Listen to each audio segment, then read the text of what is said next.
Carl. Carl is a regional manager, vice president, and heavy producer for Chase Manhattan Corporation, Mortgage Corporation.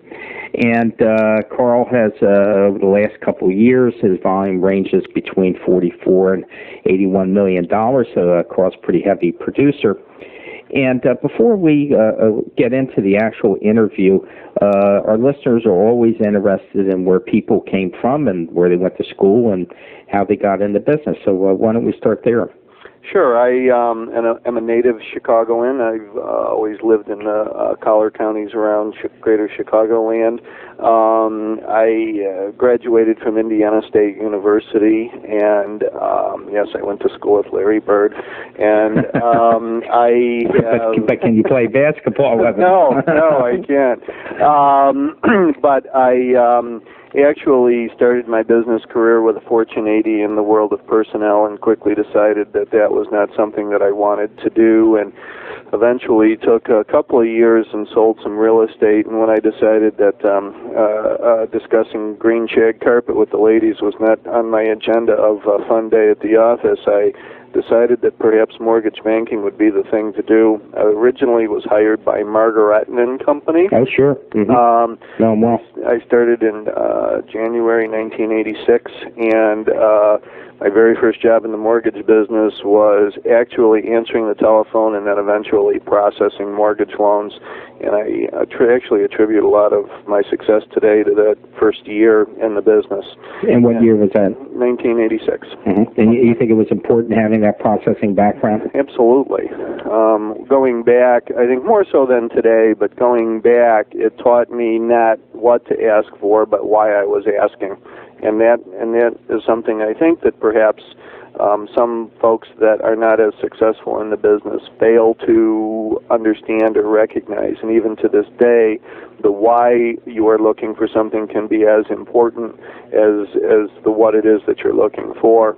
How about give me an example of that for the listeners? Well, I think that if you are, most loan officers know that you need a 1 or 2 months bank statement depending upon the product and what you're doing with a loan application. And I think that, the reason obviously is to first to see if they have the money, but to understand how to analyze that bank statement, look for large deposits, look for NSF checks, look for irregularities in that statement becomes an extremely important facet of what you do, so you can ask and answer a question very quickly at an application as opposed to letting it be opened into processing and then having a processor on the phone, having a customer say, well, Carl didn't ask that question, or the loan officer didn't ask that question. And I think that's really important. Good point. Or God forbid, an underwriter gets their hands on it, down the line. Right, or a processor misses it altogether. Exactly. There's a $4,000 deposit, 3 weeks ago. Where did this money come from? Oh, that's a gift from my grandmother. Oh, and you're going backwards, trying to fix the issue. Sure. So I think that those types of backgrounds and those types of things really, I also believe very strongly that you're as good as your processor, and assisting a processor and just understanding their psyche and where they come from and how they feel about certain things is extremely important. And I know how I felt about loan officers and what they did or didn't do, and I think that those things become very, very important to the overall picture of a loan and how it's developed. So needless to say, through mega mergers and changes and backs and forths, I wound up at Chase. I've never actually changed jobs. We got merged into Chase via Sandy Wiles Primerica Chemical, and then eventually Chase. So I've been with the same company all for my 15 years. So you've been 15 years in the business. Right. When you started off, are there some, not so much to revisit the old days, but there has to be some things that you did in those days that prepared you to be able to do $7 million a month. And so it begs my next question is, what are the things that you did when you started off that you think have value for our listeners out there?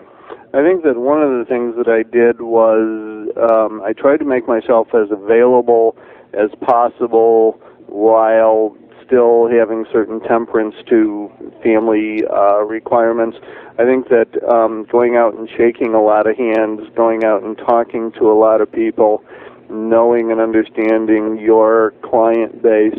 I think, too, the little bit of the difference back then was that there was a much heavier reliance upon a realtor referral base 15 years ago than perhaps what we see today. 15 years ago, if you didn't have a referral base out of your real estate community, then you were not going to be successful. I think today it's a little bit different in that the loan officers today have a little bit of an ability to market a little more directly and, via internet and a lot of other type of access, as opposed to 15 years ago. That realtor controlled every aspect of that transaction, from the attorney they were going to use, to the title company, to the loan officer, to everything. And I think that was important. Keeping my name in front of people was extremely important. Something as simple as jotting out a very fast thank you note with every single file that came into the door with a business card in it was, believe it or not, uncommonly successful. They always had a supply of my business cards to hand out, and that's something that I think in this electronic world we sort of miss. Is very simple. Thank you for your business. We appreciate it.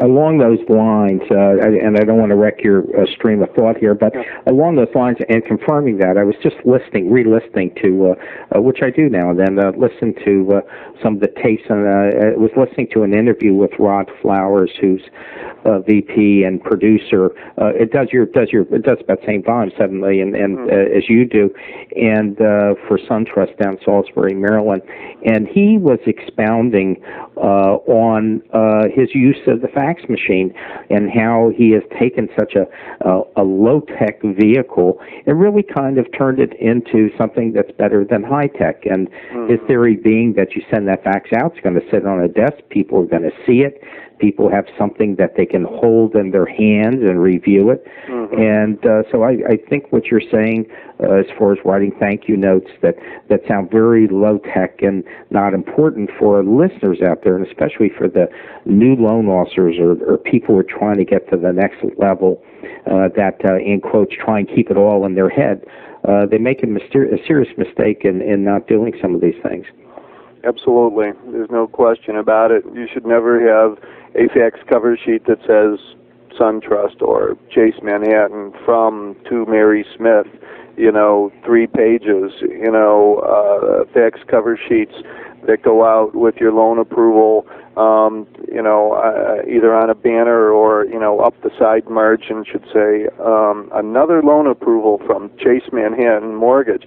So it's going to sit on Mary Smith's desk, and they go, oh, you got another approval from Chase. Right, exactly. 3 other agents walk by and take a notice at that, and it sounds very minute and very gimmicky, but the minute and culmination adds up to something. Right, and you're right. It's the value added. It's the culmination of using all these techniques, not that one that takes you to a different level. And I think sometimes if loan officers would what I would call deconstruct their careers and exactly what they do. I'm sure there's a lot of loan officers listening to this as we speak that are kind of shaking their head saying, yeah, you're right, I do send a cover sheet out there all the time, not even giving it a thought. Right, absolutely, and it's something so simple. It'll take you, a half hour, 40 minutes to get it designed, with something, on your computer with drawing. But it's a very simple, little, quick technique. How about some other things you did when you started off that have applicability in today's environment? I think the things that we had that applicability in today's environment is again, we are so accustomed to the email, we're so accustomed to the voicemail, and it becomes an excuse of, I don't have time to get out of the office, I'm stuck here processing files. No, you're really not. You must flip-flop your priorities, and you must go out there and you must talk to people, and you must be around to simply shake people's hand them a business card, and you must just stop by real estate offices, and you don't have to bring food every time, and no, you don't have to have anything to say. But one of the things that I have found successful is, and one of the things that is fortunate for me, or unfortunate in some cases, is I happen to live in the community in which I do the vast majority of my business, and that is a blessing and a curse all in one breath. But over the years, attributing to my successes is that I have gotten to know many of the people that I do business with, and I may see, Mary and at the grocery store. Hi, Mary, how are you? We may not even talk about business. How's Charlie? Who's her son? How's Jim's business? Her husband. Blah blah blah. Good. It's great to see you. Maybe we'll see you at the lake this weekend. And I don't even talk about business. It becomes more of a familiarity with that realtor in terms of knowing them, understanding them, doing your very, very best to understand where they come from, what their interests are, knowing they have a lake house up at Lake Carroll, or knowing that, they're an avid golfer, and just briefly mentioning, hey, how are you? How was your last game? Have you been out much lately? And not even talking about business. I would probably say 30 to 40% of my business development is not talking about business. It's talking about personal relationships, understanding those personal relationships. I frequently will get a telephone call. I got a call last night. One of my real estate agents called and said, Carl, you're not going to make a dime on this, but I know I can rely on you for an answer to this question. And it was something about a VA loan and how to structure it. Mm-hmm. And that's the call that I want the most, because that means she feels really good about picking up the phone to call me to ask what she thinks is a very complex question, which took me about 35 seconds to answer. But she will always remember me going forward as somebody who A, she was able to pick up the phone and call at 9:30 at night, and B, that she was able to get a quick, easy answer to what what her thought process was a complex question, which was really pretty simple, but at least to me it was pretty simple. Right, exactly. So I think that developing that rapport and developing rapport over and above the idea that they have business to run, and there's going to be lots of times when I'll run into people and they will say to me, God, Carl, I haven't had a thing for you in the last couple of months. I've listed 3 or 4 things, but I haven't had a buyer say, don't worry about it. We're going to catch the next one. If you need a realtor open lunch at one of those listings, call me. We'll catch up on the next one, and then all of a sudden you get the next 3 deals in 45 days or whatever. So eventually, patience and perseverance and for me, what I have always considered an important facet is just being a source of knowledge for referral base, mm-hmm. and being there to answer your phone as much as possible and talk to people about what they have going on, whether or not you're working on it. It doesn't matter whether you're working on it. It doesn't matter whether you're going to make any money on that immediate situation. And I think that those types of developments on a personal level are extraordinarily important. Yeah, to kind of tie that in, probably on 4 or 5 of the interviews I've done, we've discussed the fact that all sales can kind of be boiled down to 2 things: know your product and know how to close. Mm-hmm. And yesterday I did an interview that had kind of a corollary to that. It was a very interesting interview that I did. The fellow was very articulate. His name's David Waldman, and with Charter One, and we were talking, and he had 3 precepts that he kind of guided his life, and one of them was don't lie. And I think that kind of ties in nicely with what you're saying of having that knowledge base. Have that knowledge base, but if you don't know an answer, make sure that you tell them and then get the proper answer too. Absolutely. One of the first things I learned in the business, and probably from the time I actually started going all the way back to, my very first days with Mark Retton, was never be ashamed to say, I don't know, I'll call you back. Because that is not an answer, but it also allows you to admit that you're human, and they would much rather have you look in a book, make a telephone call, go to your resource to find an answer than to give them an incorrect answer and have to go back and correct it. And I have found, my standard joke is, we're dealing with the FHA. This is government regulation. I've got 6 3-inch binders on my desk that regulate our loans. I'm going to have to look it up and call you back. And then they always laugh, and I call them back in 10, 15 minutes with the appropriate response.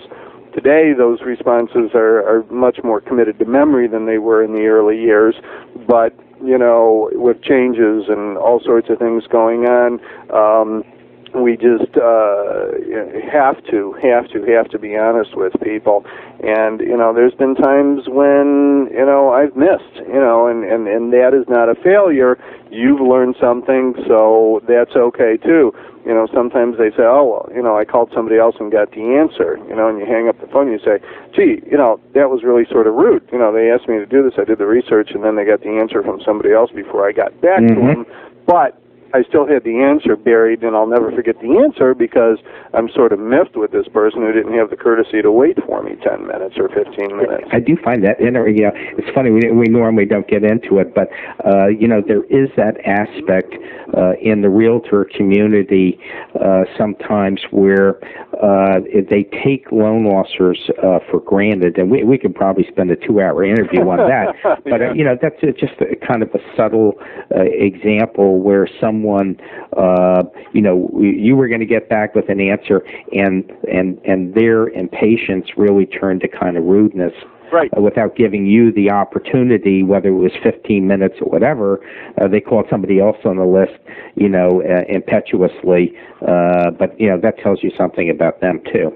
Absolutely. They're not going to wait around on a quote for you. Right. They're going to be out there searching. Some of the other things that I have done and I have been successful in doing is to be community involved to the best of my ability without making myself crazy insane from a time standpoint. And I think that some loan officers have a tendency to say, oh, I work too hard, I do this, I do that. I've been extraordinarily successful. I feel very committed to giving back to my community and various and sordid sundry sponsorships. I will very, very, very seldom turn down anybody for a sponsorship. All they need to do is ask, making sure, Chase's name and my name is out there. The community in which I live has a children's fund. I'm a major sponsor on a golf outing. I'm a major sponsor on a run for the Morning Rotary Club. I'm a major sponsor on 2 or 3 other things here that I will do throughout the calendar year to be part of the community and to be out there and to let people know that I'm out there and I'm doing things in the community. My wife and I own a historically significant home that we have rehabilitated, and the Historical Society approached me to be a part of a house walk, and we did that. And we had about 1,200 people walk through our house in one weekend, and it was interesting to note that probably for a year afterward, people would either meet me for the first time, or I would see them again on a repeat basis, and they would say, "Oh, I saw your house on the house walk," or "I was in your house on the house walk," and it was interesting to note that the folks that were inside the house giving the guided tours, my wife and I did not do that. We ran away from the place for the weekend. But anyway, I had one of my realtors who was involved with the Historical Society, which is sort of how I got hooked into that whole thing, say to me, she said, I quit counting at about 110 people that mentioned you as having done business with you or been aware of you in the community via your job, say, oh my God, this is Carl Melby's house. I didn't realize that when they saw the portrait of my wife and I in the foyer. So it's important that you understand how important community ties are. And I'm not saying that every loan officer needs to live and work in the community. There's lots of days I could just scream with the idea. I mean, I certainly don't go to the grocery store and cut off jeans, a bad T-shirt, and a baseball hat, because I will run into somebody that I know. And therein lies the downside to living and working in the same community. However, I do think that you can become involved in the community in which you do business, support the community activities in which you do business, business and almost become a part of that community. And I think that that's important, and I think it's maybe a facet that some folks forget. I think it absolutely is. It's funny because I'm going down memory lane now. We have while we live in an older home that is and in a historic section of Cambridge, Maryland, we have a rather historic collection of Art Deco, and we once did that when I was an active loan officer. Had people through from the Art Deco Society and had a big thing because some of the pieces I have are significant. And you're right; it was amazing the amount of business that I picked up from that. But just as importantly, I think you've articulated, use it, perhaps overuse it, but quite well, the fact that community involvement, it's one of those things sometimes that you can't quite put your finger on the pulse as far as, how many leads am I going to get, how many people are going to call me, but the kind of involvement that you're talking about is extensive and over a long period of time, and one would have to think that over the years that it's brought you significant business. Absolutely. And I'm not really directing the comment to you as much as to the listeners out there, hoping to get the hint. Right. That community involvement does pay off. It may pay off over the long haul. You may not, it's like Coca-Cola ads. You can't put your finger on and say that brought in a certain amount of business. But in toto, as they add all that up, there's no question it brings in business. And I think the other important facet of that is that in my particular case, where I have lived and worked in the community for so many years, I genuinely feel, and maybe this is the '60s kid in me coming out, that this community has given me a tremendous opportunity to have a very satisfying career as well as be financially successful, and I owe back. I owe that little bit back to them to help those that may not be in the same position, and that's important as well to me. Yeah, you get a personal satisfaction out of it. I'd like to keep talking along the same lines, because this is the first interview where we've really gotten into this kind of issue in such depth. And I guess my next question to you is, for those listeners out there that would like to do something like this and become more involved, any ideas or hints that you could throw out to them?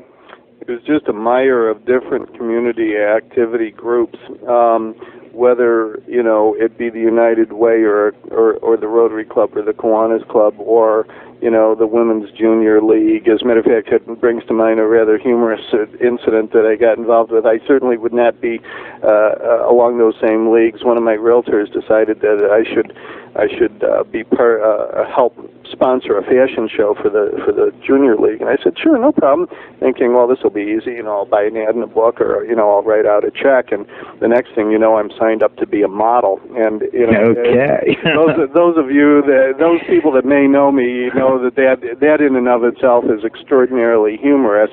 The only thing I have going for me is my height, but I kind of got roped into this deal, and when I told my wife, she just all but burst out laughing.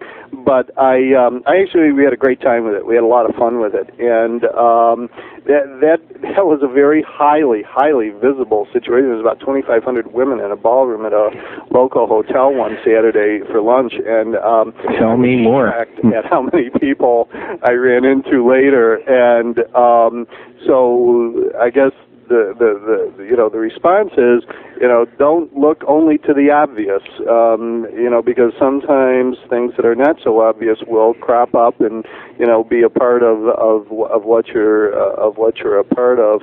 And I think that finding something that is of interest to you is extremely important. I live in a historically significant home. History has always kind of been an interesting part of what I do, and my involvement with the Elmhurst Historical Society became part of what we do. So I think you have to enjoy the organization that you're supporting, and that's extremely important. The community in which I live has a children's assistance fund for children that are extremely ill whose parents can't necessarily make all their medical bills for one reason or another. It's an extremely important situation, to help assist with, and that's one of the things we're going to be sponsoring, a major sponsor on their golf outing this year. Those types of things are important to me, helping folks that aren't necessarily always less, or that do not have as much as we do. And so I think that, having a compassion for those folks and having a feeling for what you enjoy doing, sometimes it may just be the people on the board with you or things of that nature. Sometimes some community things just need to be done. Sitting on boards for our local school district to assist with a referendum is something that is extremely important. And I think that one of the items that happens is that you wind up being in a situation where you can work really hard on a board and do really good things on a board, but it may not be your number one choice of fun things to do. So yeah. It just comes out to what you feel comfortable with, and I think that I think there's another successful. Yeah, there's another point too. I think for our listeners out there that's been left unsaid, and that is talk about ease of entry. It's easier to get entry into the Rotary and go up and sign off, or go up to the American Legion and sign up, than it is to get into some realtor offices. Absolutely, there's absolutely no question about that, and I think that. Whether you're coaching kids' soccer leagues, or whether you are, volunteering via the Rotary, or whether you are out playing, golf outings and shaking a lot of hands, all those dynamics become, extremely important, and it may just be where your source of business comes from. You know what this kind of ties into today, into that concept that you were talking about just a little bit earlier. You alluded to the fact that there's a lot more business being done direct today, whether it's over the internet or, but whatever it is, bypassing realtors, and a lot of companies are trying to bypass realtors desperately in the process. Here's a great example of the ability to go do that. And if you could, crank 20 to 25% of your business through a vehicle like this, that's a significant amount of business. Absolutely. And what the dynamic that happens is that you meet somebody at a board meeting for the Historical Society, and you say, well, they mentioned that, they're going to start looking, and they start asking you questions, say, well, come on in, let's have a conversation. They walk in their real estate or their realtor's office with a pre-approval letter all signed up with a credit approval, and then all of a sudden the realtor is pushed into using you, sure, whether they like it or not.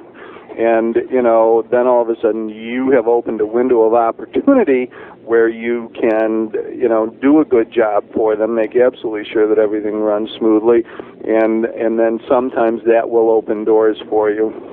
Right, and capturing that realtor, a realtor exactly. that normally you would have never called you in a million years. Absolutely. No, I think I think a lot of this makes a lot of sense out there. It's going to resonate with the listeners out there. Too often we talk about realtors and how do you get around a realtor and how do you get around a secretary, and the fact you have all these affiliated relationships now between mortgage companies and realtors, without remembering that there certainly are a lot of other ways to get business beyond realtors. Mm-hmm. Absolutely, no question about it. Now, let me ask you something. Do you, which will bring us to the realtor business? Mm-hmm. Do you do some business with realtors? Do you work with builders? How's your business spread out, excluding the referral base that you've independently built up over the years? I'm not particularly interested in that. Right. Absolutely. The particular area that I live in, there is no building. So I live in an extremely dense built area. The only builder business is very custom building that is going on with regard to people buying houses and knocking them down. So insofar as builders with subdivisions and 612 homes to sell in them, no, that opportunity is not available to me. My business has been developed very strongly with certain groups of realtors in my community, and as well as some of the surrounding communities as well. And I think that, you know, my main source of business is, of course, still my referral base, and then secondly, you know, my realtors that I do a lot of business with, and then, you know, lastly, you know, there are some very high-end custom builders. It's interesting also to note that territorially, when I started in the business, you used to get a zip code, and, you know, you had a zip code and that was it.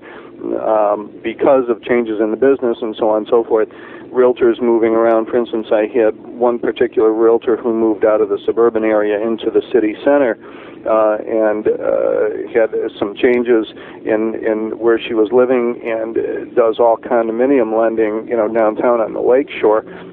And I had not that deep a grasp of condominium lending because in the suburbs we just don't have them. So I had to sort of reinvent, because she said, I really want to continue to work with you. You're great, but you got to learn condos. Okay, you know, if you know, we'll learn this together. And because she had never sold them before, so we sort of went off on this truck together. So I have developed realtors that have then eventually moved around and changed their focus. I guess the key is never, again, to say, you know, I'm not really sure about this. We're going to, you know, we can learn together, and if you'll be patient, you know, we'll get this squared away. I want to ask you, in terms of realtors, with regard to our listeners out there, what changes have you seen in the realtor community in the last, let's just say, 5 or 6 years, and what are your recommendations for people that would like to target the realtor community out there, or increase their business with the realtor community? I think there's been a lot of changes in regard to the real estate agent does not have the same control. The buyer is much more educated thanks to the internet, and I think that the realtor is excuse me, does not nearly have the same amount of capability to direct a certain lender in as many cases. And I think that pardon me, one of the items that I have, you know, that's the major change. There was a time when the realtor was, you know, the know-all, answer-all person no for question. the transaction, and that has changed. You know, the buyer's coming in and saying, no, you know, I don't want to do that, or no, I don't want that included in my contract, or, you know, we absolutely must have a radon detection test, you know, on my inspection, and sort of educating the realtor as to what it is that their desires and wants are. And I think that's very, very important. And I'm sorry, you asked me a second part. Well, no, the second part was really just an extension as far as your advice of people who are either new, would like to crack into the realtor community, or those that would kind of like to take it to another level, which I'm a little more interested in. The number one thing is don't ignore new people. Interestingly enough, you know, you read a lot about, you know, target the top 10%. They're going to produce the most business. And I have my very heavy hitters, and, you know, we do a lot of business together. We understand one another, and, you know, the biggest hitter that I have always says to me, I only deal with successful people. So, you know, that's one of the things that is important to me, is dealing with the successful. And every January she'll say, where'd you come in last year? Where's your ranking? What'd you do? Wow. And so that's important to her. Mm-hmm. You know. But you also get the feeling she got a little guillotine in her back pocket. Well, you know, maybe too. You know, if I slid down the list at 25, right. I don't know if she would be so great. Exactly. Be persona non grata. Right, and even if I do slip down to the list at 25 nationally, I'm always going to be number 1 or 2 in Chicago. So yeah, that right. always sounds good too. We used to call it lying with statistics in college. But anyway, I have found that developing brand new people is important. One of the things that I always talk to my broker owner about is, you know, when you have new people coming in to learn the business, you know, let me have 2 or 3 hours with them to talk about financing. Let me go out there and let me talk to the new people that know nothing. And invariably I get these telephone calls and they say, you know, don't know what the heck I'm doing here, Carl, but can you help me? And sure, no problem. What do you got? And that, I think, is very, very important. And too many times the new people are left to the side, but the new people become tomorrow's number one people. Right, and in a way, it's to me, it's an extension of going out in the community in a very kind of greedy sort of way in terms of looking out for your family. It is a numbers game. Maybe out of those 10 realtors, 5 are going to bounce out of the business, 2 aren't going to do too well, but maybe you're going to get 3 that do well, and the same thing in the community. You're out there among hundreds, and in some cases like you, thousands of people, and doing a good job, you're gonna do an incredible amount of business. I have a friend of mine it's a very tangential story, a very close friend of mine. We've been friends since first grade, best friends, and is a very interesting fella. He was a chopper pilot in Vietnam and had 7 choppers. He was a Huey gunship pilot, had 7 choppers shot down under him in the year he was there, and it lived to tell the tale. In fact, had 3 in one day, which is quite a story in itself. But it has 2 kids, and I won't name them because of what I'm going to say, but he has 2 kids that have cystic fibrosis, and it got on the boards and raised literally millions of dollars for CF. And just the insurance and just the amount of business, and of course that's not why he did this, but just the amount of business that he got through contacts and lawyers that he met and people really gave him an independent life. Absolutely, and that's very, very, very true. There's some tenets I live by, and that's one of the things that I have always learned in the business is, don't ignore new people. Never turn down a loan. When you get a request for a $35,000 condominium loan, it is not too small. Many, many, many times I've had realtors call me and say, I know you don't do this kind of business, but this is a personal friend of mine. Could you help? Oh, well, what do you got? And I said, well, it's only a $120,000 purchase. It's a tiny little condo, and they've got 50 or 60% down. And I said, well, I do that kind of business. You're right. Do that kind of business. I'll do it. Absolutely. I said, please understand. We may run into some pricing premiums. We may, have situations to deal with. But I am more than delighted to help people out. And a real fast story on that is that I got one of those calls. This is going back about 3-4 years. And sure, I would be more than delighted to help you out. It's never a problem. Lady going through a divorce, traumatized, and I said to her, we're going to get you through this.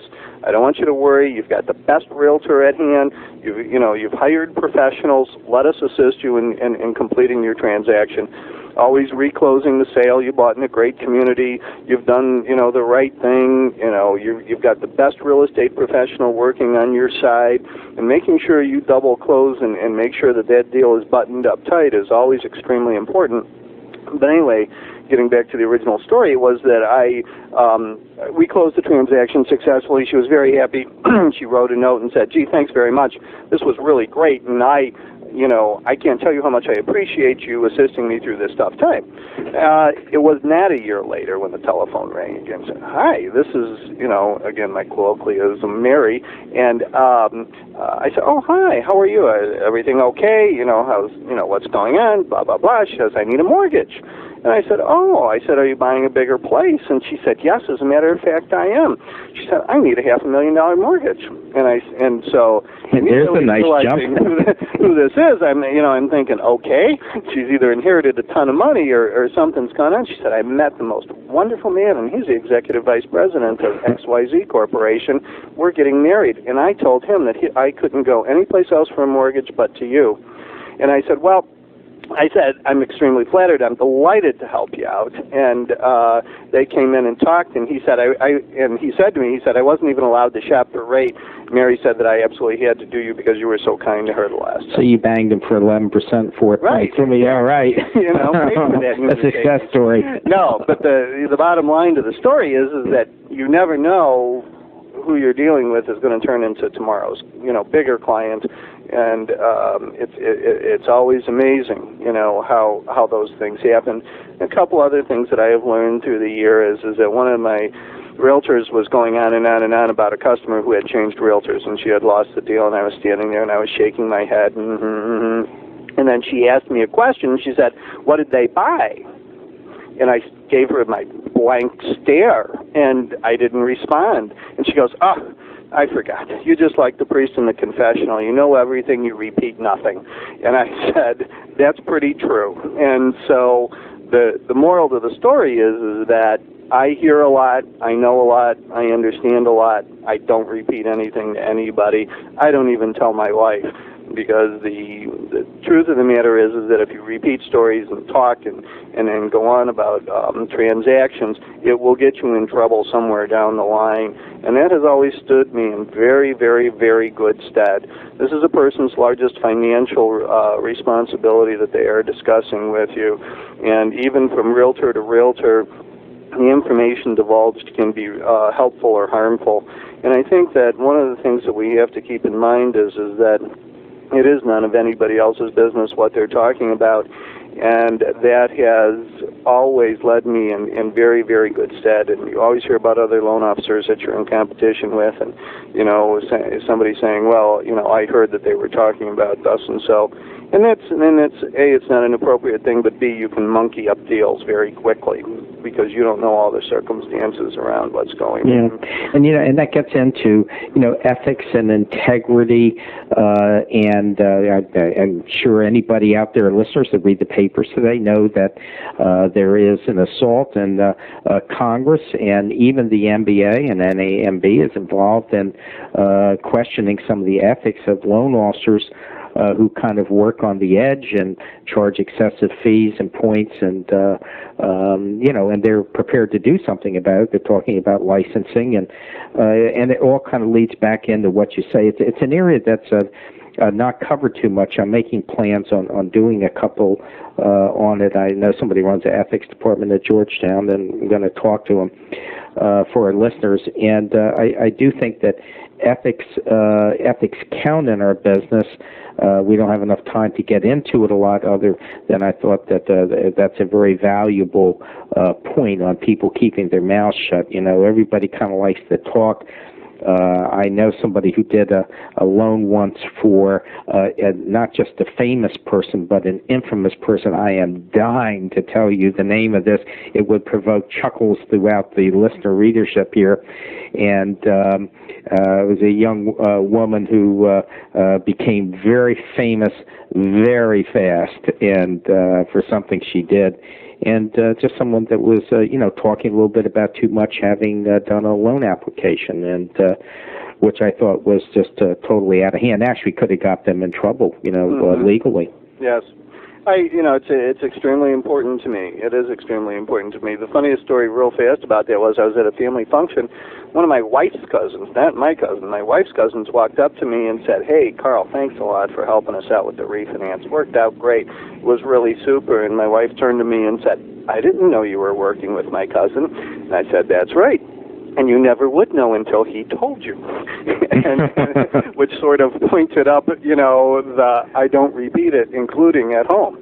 So it is important, and the truth be known, as I get older, most of the time I forget anyway before I get out of the loan application. Yeah, but I do think the point is well made for our listeners out there, that what they take in they ought to keep in, and hopefully loan officers get a good grounding in some aspect in their life, not to what is called talk behind backs, whether you do it on a personal level and certainly not on a professional level. I was a little bit lucky because when I was in the service, I had a top secret crypto when I was young, and of course the lesson there, of course, is need to know basis, and anybody out there who's been in the military absolutely knows what need to know basis means, and really it's an extension of that you carry forward into your professional life.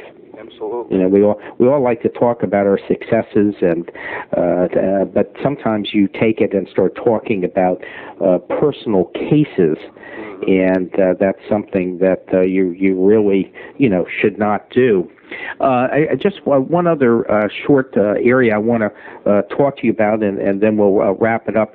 And that is, there is another area besides the realtor business and referral business you've built up, and community relationships, and that is working kind of outside the box with alternative sources of business. I'll throw a couple out and ask what you do.